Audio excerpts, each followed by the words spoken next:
এখন শুনবেন আজকের গুরুত্বপূর্ণ খবরের শিরোনাম। জরুরি হাসপাতালে ভর্তি কি হলো ইসরায়েলি প্রধানমন্ত্রীর। পাকিস্তানে পাল্টা হামলা, আফগানিস্তানের নিহত ১৯ সেনা। ভয়ঙ্কর মার্কিন ড্রোন ভূপাতিত করল ইয়েমেন। দক্ষিণ কোরিয়ার বিমান দুর্ঘটনায় নিহত অন্তত ১৬৭ দীর্ঘ হচ্ছে লাশের সারি। আফগানিস্তানে নারীদের ব্যবহৃত স্থান দেখা যায় এমন জানালাও নিষিদ্ধ। ক্ষমতায় ২৫ বছর, রাশিয়াকে টেনে তুলেছেন নাকি ডুবিয়েছেন পুতিন।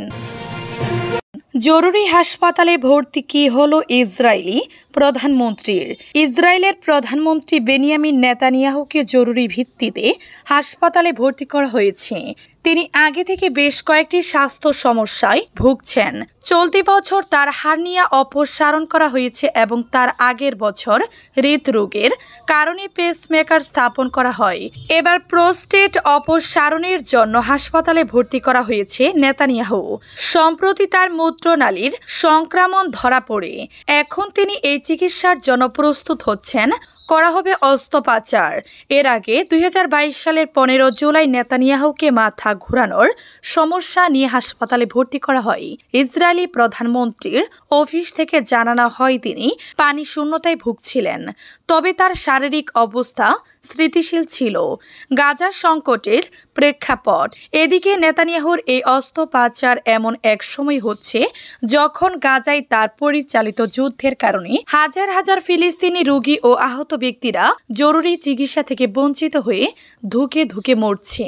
গাজার স্বাস্থ্য মন্ত্রণালয় শনিবার সতর্ক করে জানিয়েছে, হাসপাতাল সহ অন্যান্য স্বাস্থ্য সেবা কেন্দ্রে পানি, বিদ্যুৎ, খাদ্য এবং চিকিৎসা সরঞ্জামের অভাবে রোগীদের জীবন মৃত্যুর দ্বার প্রান্তে ঠেলে দেয়া হয়েছে। পাকিস্তানে পাল্টা হামলা, আফগানিস্তানে নিহত ১৯ সেনা। প্রতিবেশী পাকিস্তানের বেশ কয়েকটি এলাকা লক্ষ্য করে হামলা চালিয়েছে আফগানিস্তানের ক্ষমতাসীন তালেবান নেতৃত্বাধীন বাহিনী। আফগানিস্তানের ভূখণ্ডে পাকিস্তানের বিমান হামলার কয়েকদিন পর শনিবার এ পাল্টা হামলা চালানো হয়েছে বলে দাবি করেছে আফগানিস্তানের প্রতিরক্ষা মন্ত্রণালয়। তবে হামলায় তাৎক্ষণিকভাবে উভয় পক্ষের হতাহত কিংবা ক্ষয়ক্ষতির বিষয়ে বিস্তারিত তথ্য পাওয়া যায়নি।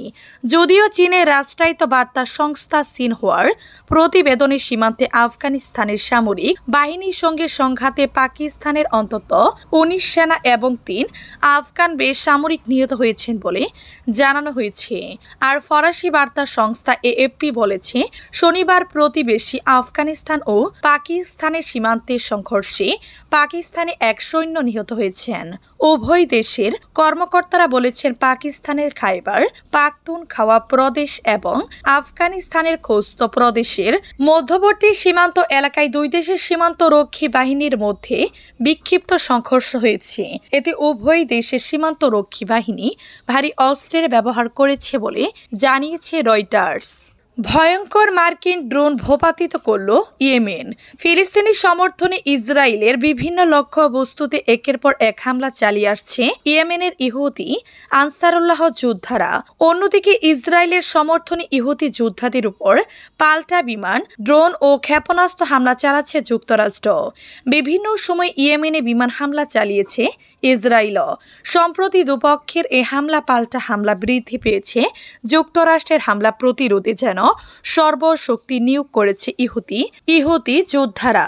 এরই মধ্যে ইয়েমেনের ইহুদি আনসারুল্লাহ সমর্থিত সামরিক বাহিনী সফলভাবে একটি মার্কিন MQ-9 রিপার ড্রোন ভূপাতিত করেছে। গতকাল শনিবার ইয়েমেনের সামরিক বাহিনী প্রকাশিত এক বিবৃতিতে এই ঘোষণা দেওয়া হয়েছে। ইহুদি মুখপাত্রের বরাত দিয়ে মার্কিন সামরিকী নিউজ ইউক জানিয়েছে, ইয়েমেনের রাজধানী শহর সানার দক্ষিণ পূর্বে উড়ে যাওয়া মার্কিন রিপার ড্রোনটি গুলি করে ভূপাতিত করেছে বিদ্রোহীরা।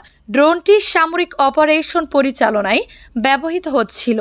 এদিকে ইয়েমেনের সামরিক বাহিনীর দেয়া বিবৃতিতে বলা হয়েছে, মার্কিন ড্রোনটি ইয়েমেনের মধ্য অঞ্চলীয় আল-বাইদা প্রদেশের আকাশে শত্রুতামূলক মিশন পরিচালনা করেছিল।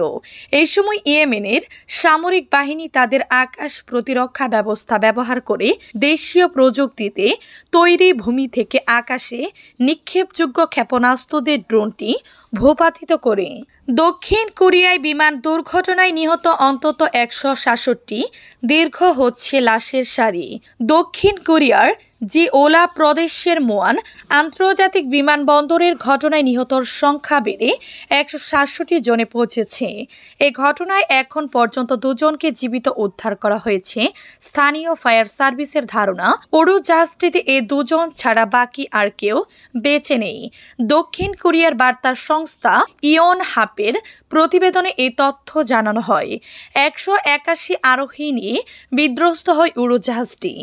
আজ রবিবার সকাল 9টার দিকে থাইল্যান্ডের রাজধানী ব্যাংকক থেকে জেজু এয়ারের 7C 2216 ফ্লাইটটি 175 জন যাত্রী এবং 6 জন ক্রু নিয়ে দেশের দক্ষিণে সিউল থেকে প্রায় 288 মাইল দূরে মোয়ান আন্তর্জাতিক বিমানবন্দরে অবতরণ করার সময় দুর্ঘটনাটি ঘটে। জীবিত উদ্ধারকৃত ওই 2 ব্যক্তির একজন যাত্রী এবং অন্য এক ফ্লাইট অ্যাটেন্ডেন্ট বলে অন্য এক প্রতিবেদনে জানা গেছে। মন্ত্রণালয়ের তথ্য অনুযায়ী এটি দক্ষিণ কোরিয়ার মাটিতে যাবৎকালের সবচেয়ে মারাত্মক বিমান দুর্ঘটনা এবং প্রায় 3 দশকের মধ্যে সবচেয়ে খারাপ ঘটনা। ধারণা করা হচ্ছে ল্যান্ডিং গিয়ারের ত্রুটির কারণে দুর্ঘটনার কবলে পড়েছে, তবে প্রকৃত কারণ অনুসন্ধানী তদন্ত চলছে বলে জানিয়েছেন ফায়ার সার্ভিসের প্রধান লি জিয়ং হোন। স্থানীয় বার্তা সংস্থা ইয়ারহাপের প্রতিবেদনে এ তথ্য জানানো হয়। আজ রবিবার দক্ষিণ কোরিয়ার মোয়ান আন্তর্জাতিক বিমানবন্দরে উড়োজাহাজটি চাকা ছাড়াই অবতরণ করে। আফগানিস্তানি নারীদের ব্যবহৃত স্থান দেখা যায় এমন জানালাও নিষিদ্ধ। আফগানিস্তানে আবাসিক ভবনগুলোতে এমন জানালা নির্মাণ নিষিদ্ধ করা হয়েছে যা আফগান নারীদের ব্যবহৃত স্থানের দিকে মুখ করে থাকে। পাশাপাশি বিদ্যমান জানালাগুলো বন্ধ করার নির্দেশও দেওয়া হয়েছে। তালিবানের সর্বোচ্চ নেতা এ সম্পর্কিত একটি নির্দেশ জারি করেছেন। তালিবান সরকারের মুখপাত্র শনিবার রাতে এক বিবৃতিতে জানিয়েছেন, নতুন ভবনে এমন জানালা থাকা উচিত নয় যেগুলো থেকে আঙ্গিনা, রান্নাঘর, প্রতিবেশীর কুয়া ও অন্যান্য জায়গা দেখা যায় যা সাধারণত নারীরা ব্যবহৃত করেন। সরকারি মুখপাত্র জাবিউল্লাহ মুজাহিদ সামাজিক যোগাযোগ মাধ্যম এক্সে পোস্ট করা এ আদেশে উল্লেখ করেছেন নারীদের রান্নাঘরে কাজ করতে, আঙ্গিনায় চলাফেরা করতে বা কুয়া থেকে পানি আনতে দেখা অশালীন কাজের দিকে নিয়ে যেতে পারে। নির্দেশ অনুযায়ী ভবন নির্মাণ স্থলগুলোতে পুর কর্তৃপক্ষ ও সংশ্লিষ্ট বিভাগগুলোতে নজরদারি করতে হবে যাতে প্রতিবেশীদের বাড়ির ভিতর দেখা যায় এমন জানালা তৈরি করা না হয়। এছাড়া যদি এমন জানালা ইতিমধ্যে থেকে থাকে তবে মালিকদের উৎসাহিত করা হবে